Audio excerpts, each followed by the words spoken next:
Oi pessoal, Pastor Sérgio Bento. Faz um tempinho que eu não tenho colocado vídeos aqui no YouTube, mas espero que um número maior de pessoas possa ver este vídeo. A pergunta que eu tenho é essa: Jesus ensinou o pré-tribulacionismo? E eu posso dizer para você hoje que sim, ele ensinou, e não somente ensinou, ele exortou aos discípulos a orarem para que o pré-tribulacionismo seja a realidade da vida do cristão, portanto, da vida da igreja. Eu vou estar olhando com vocês hoje um texto que é incrivelmente conhecido, que eu creio foi ensinado de uma maneira completamente errada, como muitas coisas na Bíblia tem sido ensinado erroneamente na igreja. O texto é esse aqui, a oração chamada Oração do Pai Nosso.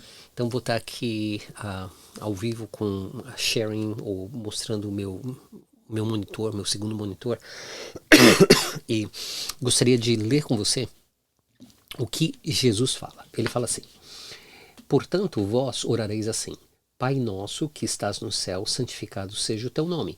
Então essa primeira parte é bem é normal, mas é normal nesse sentido.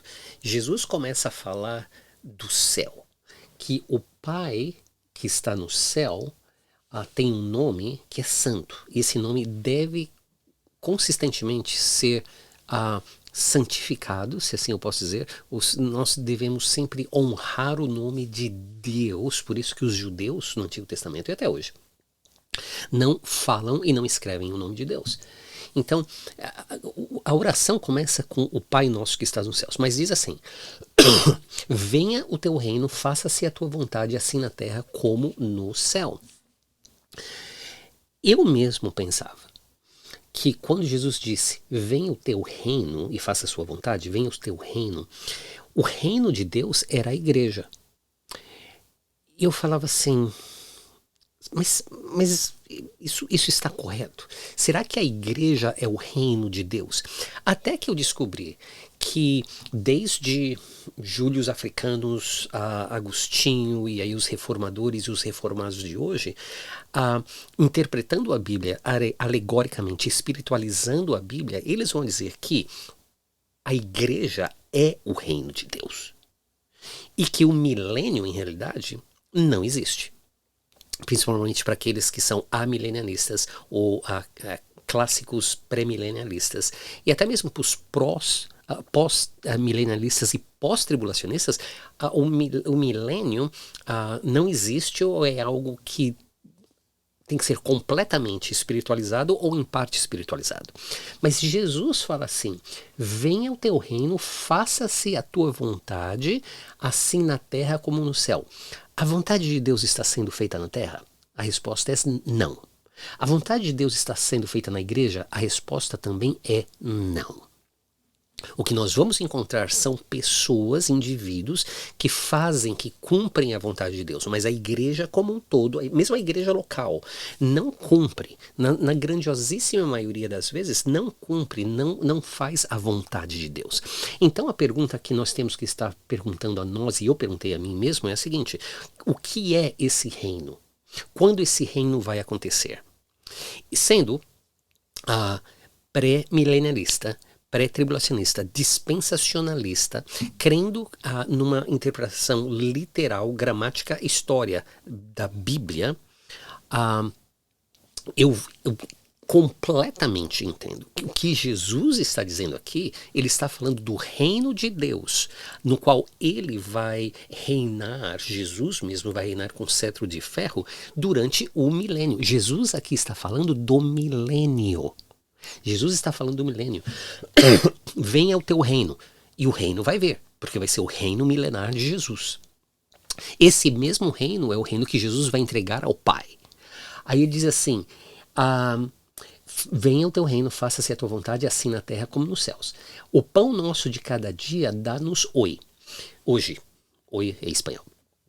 Então começou com o Pai Nosso que está no céu. Fala a respeito do reino milenar de Jesus, depois da grande tribulação.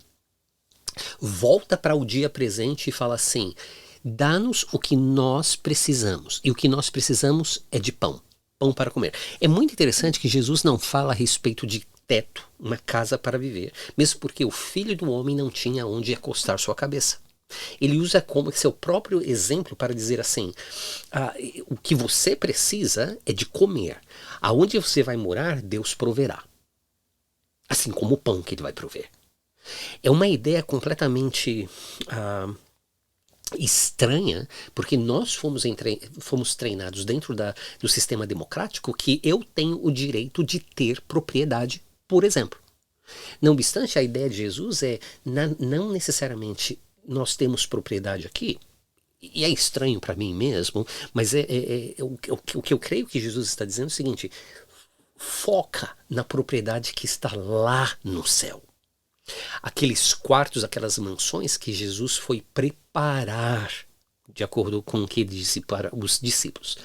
Então, ele começa com o Pai Nosso que está no céu, fala a respeito do reino milenar, volta para o dia presente e fala assim: sabe o que você precisa? Você precisa de pão. Você precisa das coisas básicas da vida, porque a vida eterna não é isso que nós estamos vivendo agora. Ainda que tecnicamente falando, para o cristão a vida eterna começa aqui, mas essa realidade não é a realidade do futuro, seja do milênio ou da eternidade. Aí ele diz assim: e perdoa-nos as nossas dívidas, assim como nós temos perdoado os nossos devedores. É muito interessante porque a tradução aqui também não está boa. Perdoa as nossas dívidas, ou seja, perdoa as nossas transgressões, os nossos pecados, como nós já havemos perdoado aqueles que devem para nós. O verbo, na realidade, está no passado, significando que aquela pessoa que entra nesse reino de Deus é aquela pessoa que aprendeu a perdoar, porque ela sabe que ela foi perdoada. Qual é o ponto aqui? Enquanto nós vivemos aqui nesse mundo, nós temos que viver simplesmente. E nós temos que aprender a perdoar, como nós fomos perdoados. Aí Jesus continua dizendo assim, isso é muito interessante, porque a tradução aqui em português, que é ao meio da Revista e Atualizada, está completamente errada.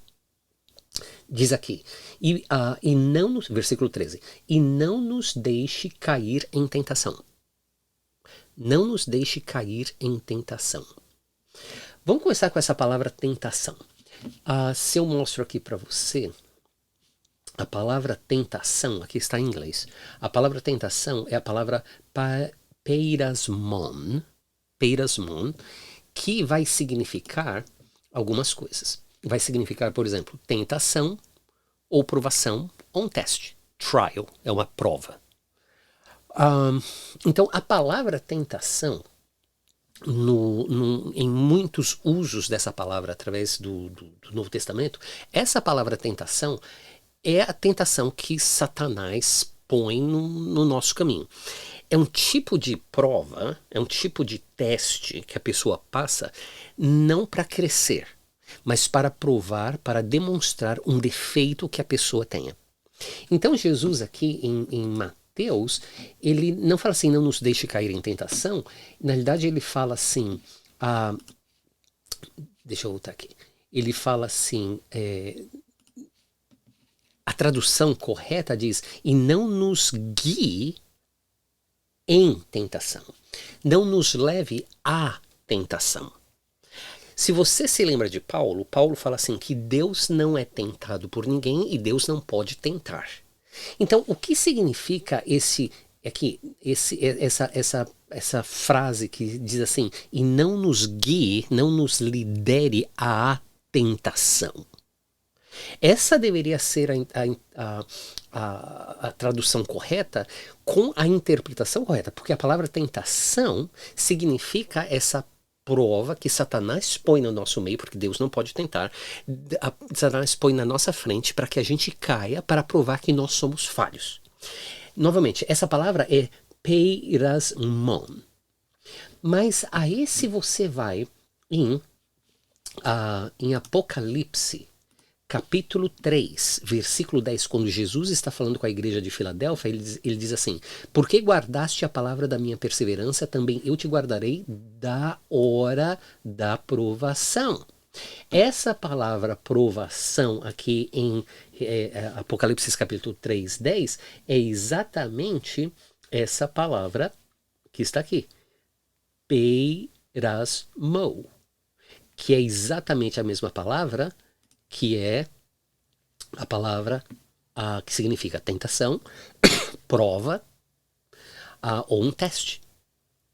Então é interessante que Jesus fala em Apocalipse capítulo 3, versículo 10, que ele vai guardar a igreja da Filadélfia da hora da peirasmon, ou peirasmo, que é tentação, mas pode significar prova.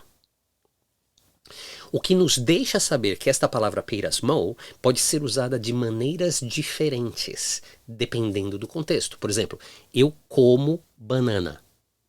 Eu, como você, também gosto de ler. A palavra como significa duas coisas completamente diferentes. Um é um verbo e o outro é um noun. Não sei como dizer isso em português. Mas, não obstante, é a mesma palavra, as mesmas letras, escritas de igual maneira, pero dependendo do contexto, tem um significado completamente diferente. Então, o que nós chegamos à conclusão é que quando Jesus aqui em Mateus capítulo 6, ele fala assim, e não nos deixe cair em tentação, que na realidade significa, essa tradução está horrível, que significa não nos lidere à tentação, ou seja, não nos lidere à hora da prova.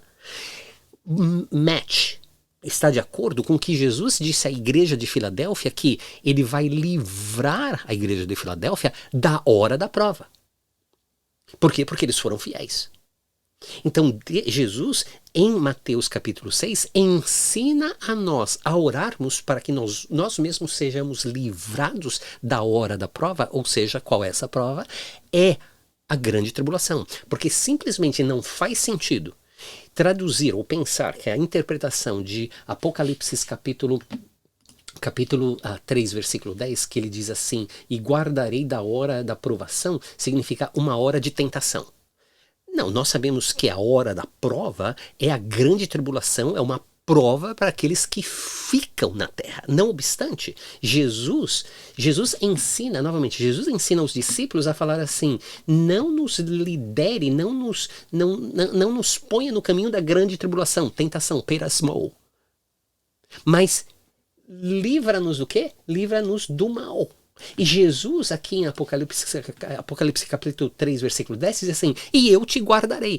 Essa igreja possivelmente orou essa oração. Porque eles entenderam o que Jesus estava dizendo, porque alguém ensinou eles corretamente. E eles foram livrados. Por que eles foram livrados? Porque eles guardaram a palavra da minha perseverança. Então o que acontece? Se a gente volta aqui para Mateus capítulo 6, versículo 13, vai dizer assim, por quê? Por quê? Por que devemos orar assim? Porque teu é o reino, o poder e a glória para sempre. Amém. E você pode ver que está entre brackets, parênteses, mais ou menos, porque essa parte não vai ser encontrada nos textos mais originais. Então a gente não vê necessariamente isso na Bíblia, mas em alguns outros textos mais antigos isso foi adicionado. Mas essa pequena parte que foi adicionada não muda a minha premissa aqui, de que Jesus, em realidade, o próprio Senhor Jesus Cristo, ensinou os discípulos a orarem para que eles mesmos não passassem, não fossem liderados, não fossem guiados à hora da prova. A tentação, peirasmo, que é prova. A tradução ou a interpretação de peirasmo em Mateus capítulo 6, versículo 13, aqui, não é a tradução, a interpretação não é a tradução como em Marcos, que Jesus diz assim, o espírito é forte, a carne é fraca e cuidado para não cair na tentação. Lá a tentação é tentação. A tentação, o pecado, é quando nós somos engodados, somos controlados pelo nosso próprio desejo.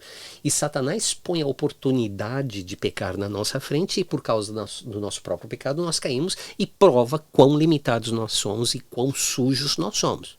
Graças a Deus por Cristo Jesus e pelo seu sangue de Jesus Cristo, que nos lava e nos purifica de todo mal. Mas Mateus capítulo 6, versículo 13. E Apocalipse capítulo 3, versículo 10. Jesus, o próprio Senhor Jesus, usa a mesma palavra para dizer assim, que primeiro, ore para que você não seja liderado à grande tribulação. Por quê? Porque aqueles que, de acordo com Apocalipse capítulo 3, 10, perseveram na palavra do Senhor, esses serão guardados. Deus ensina em Mateus capítulo 6 o que nós devemos orar. E em Apocalipse capítulo 10, capítulo 3, versículo 10, ele nos mostra o resultado da nossa oração e da nossa fidelidade. Jesus ensinou o pré-tribulacionismo. Agora você tem a prova.